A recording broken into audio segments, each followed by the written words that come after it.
On the day of my divorce, my ex-mother-in-law updates her social media with a photo. It's my husband's mistress ultrasound. She's pregnant. Their friends and family congratulate her. But I clearly remembered that Owen had necrospermia, so there was no way he could get anyone pregnant. There's no way I'll want a man who can't have kids. I rushed to the hospital, got his last medical examination report, and double-checked with the doctor, who confirmed it was congenital and incurable. Right then, Mildred called, telling me I needed to come home immediately because she had something important to talk about. I shoved the medical report into my bag, my mind racing with a whirlwind of emotions. It seemed like things were getting more interesting by the second. When I got home, only Mildred was sitting on the couch. I looked around, but Owen and his mistress were nowhere to be found. Mildred tossed an agreement at me, her voice cold and cutting. Hurry up and sign it. The Wades have been a single bloodline for 3 generations. We're not keeping someone like you, a barren woman who offers nothing. I picked up the agreement and skimmed it. I couldn't believe how heartless the Wades were. I had given up my career and the best years of my life to marry a man who couldn't have kids, choosing to stay home as a full-time wife, swallowing my pride to keep the peace and build a happy family. And now, here I was, betrayed by Owen, put down by Mildred for not being able to have kids,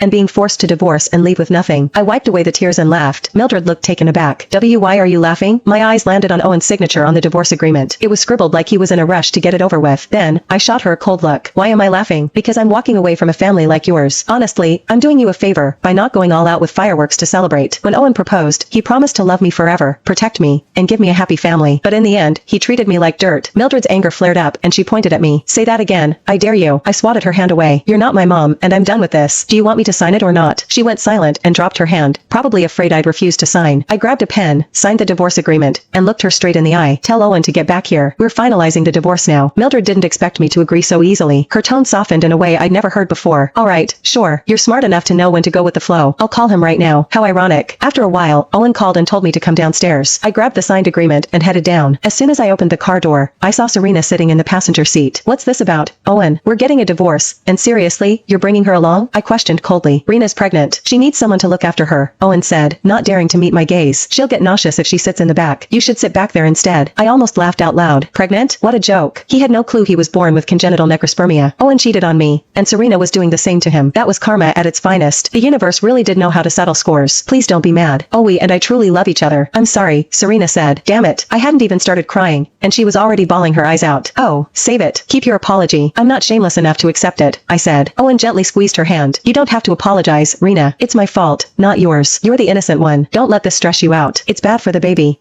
Were they seriously putting on some tragic love story act before me? How far along are you? Are you sure it's Owen's? I taunted. Serena froze for a second. Oh, of course, it's always. Just because you can't have a baby doesn't mean you can question mine. Owen frowned, glaring at me through the rearview mirror. You've struggled to get pregnant, Paige, and Mom's been desperate for a grandchild. If you're mad, take it out on me, not Rena. How could he be so shameless? He cheated on me and still tried to make me the bad guy.